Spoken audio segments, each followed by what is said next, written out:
Jesus' name. Abuya bezudo udoya doya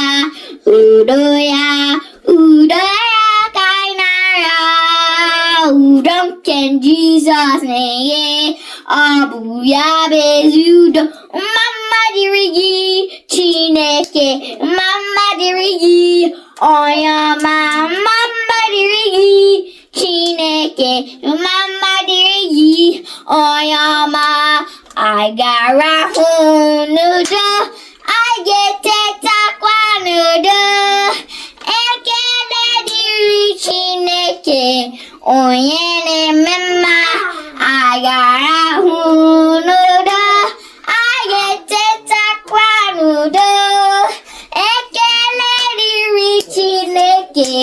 oyene mema I got a noodle I get a takwa noodle ekele diri chineke oyene mema